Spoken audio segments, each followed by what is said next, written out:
it's Leo, and in this video we are going to talk about the 6th episode from Tropical-Rouge Precure, which was a lot of fun. There were so many gags, so many funny moments in this episode that I don't even know where to start. Basically, this episode talked about the birth of the Tropical Club at school, and the girls had to decide what to do for this club because, you know, what is a tropical club? And so basically this was the plot, and the girls were trying to find a common ground between them, trying to find something tropical to do in the club itself. And this just gave us golden moments that for me will go down in Precure history. I really loved this episode. It was very, very fun. It showed the personalities of the girls. We have 5 main characters, and those 5 main characters were very well worked, and you know, they were very nicely shown in this episode. This is something I say a lot.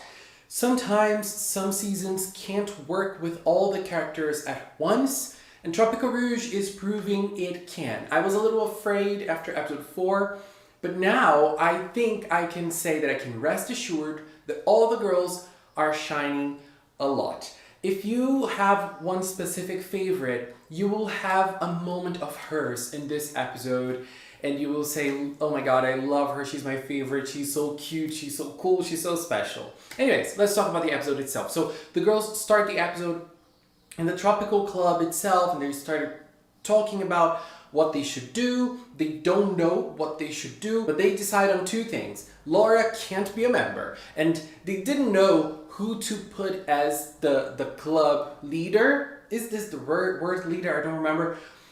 But obviously it was Asuka, and Asuka only accepted it because Laura said, hey, I want to be the one. And Asuka's like, no girl, I'm gonna do it. I'll do it. Asuka is always cutting off Laura's wings, and I love the interaction between them a lot. And so after that, they started trying to decide what they should do for the club. And here was one of my favorite gags of this episode. Every time they come up with something, Manatsu goes to the student council president room and she rejects it, and Manatsu goes backwards. She walks backwards from the student council president room until their club room. Like, this was so funny. It's such a small thing, but so funny. I loved it. And so we had each of the girls, you know, giving some ideas, and they didn't want to say it, so they put it anonymously in a box. Like, this makes absolutely no sense. This is so bonkers. This is so Manatsu. And obviously, as Minori always said in this moment, this makes no sense. Girl, we all know who wrote which piece. And so they had moments like reading moments from Minori.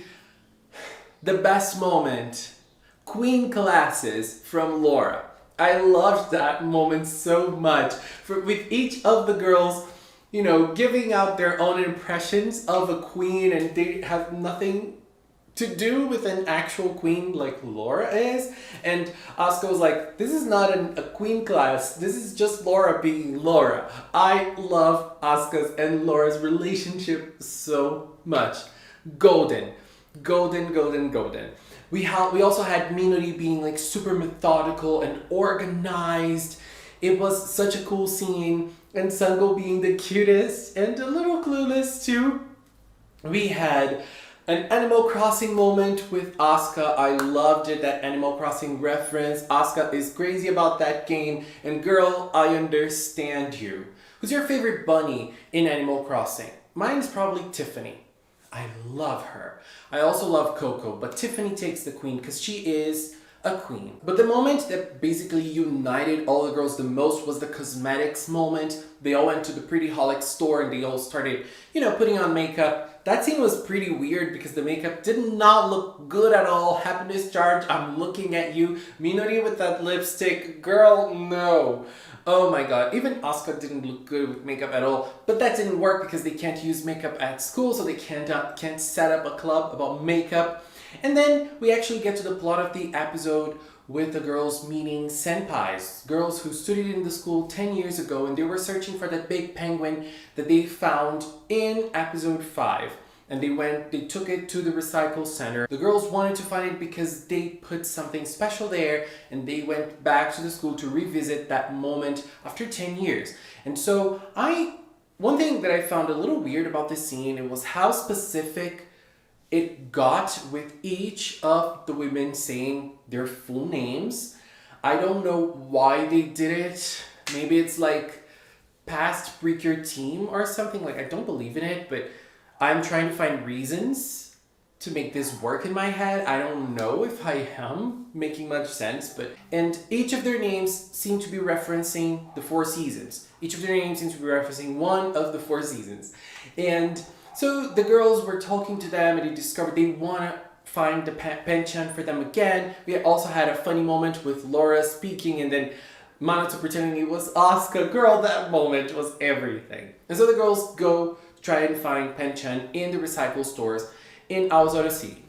Now let's talk a little bit about the villains in this episode. Right at the start, we had a scene with the Witch of Delays, and girl, she is huge. Like, she is super, super huge. I didn't think she was that huge. Like, the butler, close to her, the butler was super, super tiny. What? I didn't know that. And then we saw that there is a big thing, a big ball, big recipient, and they are restoring motivation there. The bottle isn't much full, but probably the motivation from Grand Ocean is stored there, so it's just a little full. Like, there wasn't much motivation there, so now they're getting motivations from the humans. And the witch said when it's full, she is gonna conquer the whole world. What is she doing? What is she thinking? And she was very angry that the people that work for her were not really getting much motivation, but she doesn't want to say anything. She just wants to rest and wait for tomorrow. She will do it tomorrow. Girl, I understand you. And on the other side of the villains, we have the new villain, Elda, which looks adorable. Oh my god, she is so cute. I love her. And she got some beverages to Shongire and Numeri.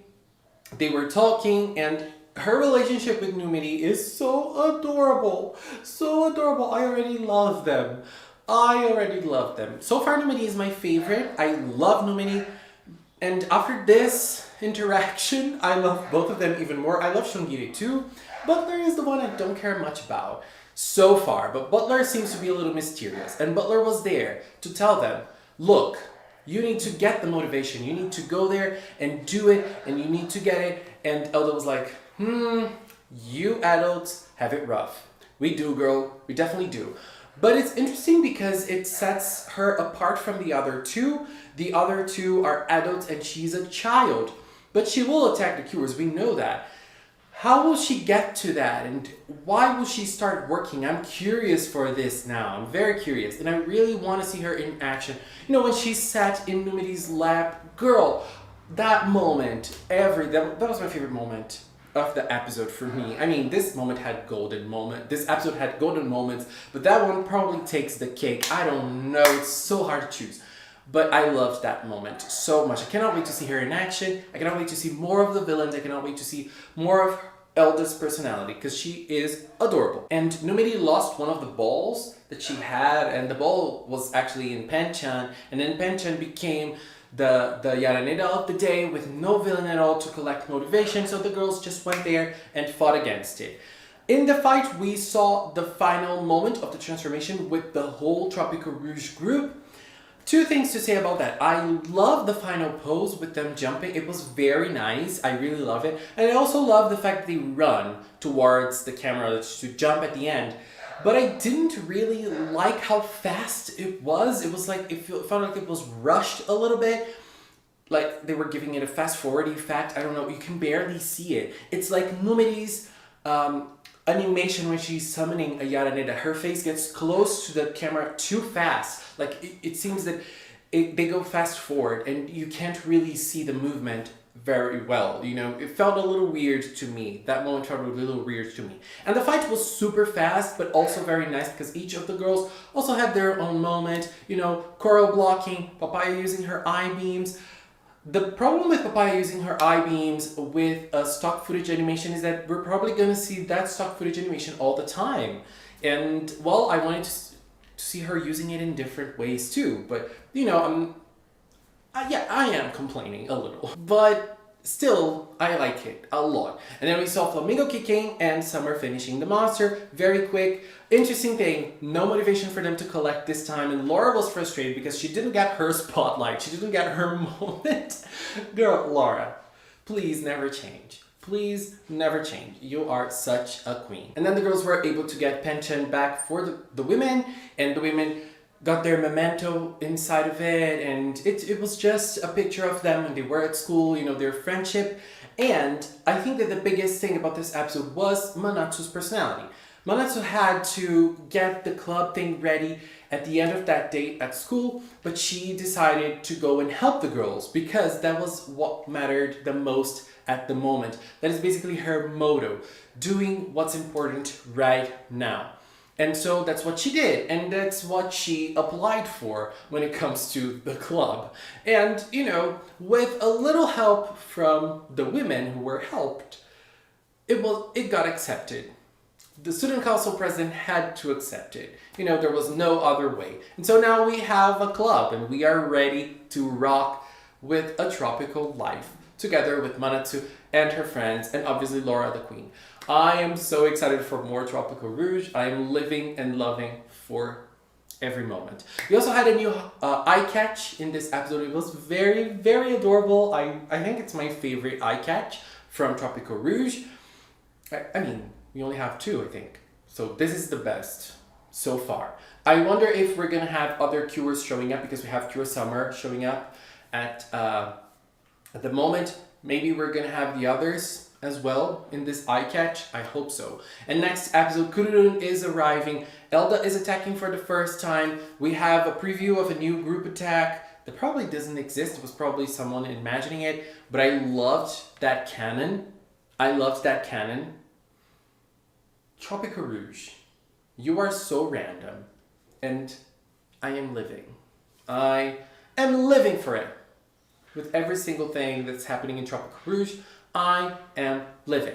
Anyways, what was your take on episode 6? Please leave in the comments. Let's keep talking. Let's keep reliving and enjoying this great episode. Anyways, just want to take this little time to thank the members of the Magical Cinema channel. If you are a member, thank you very much for supporting Magical Cinema. Thank you very much for believing in me and in my channel. I am very, very thankful. And if you've watched up until now, thank you so much as well. Thank you so much for watching. Until next time. Bye-bye.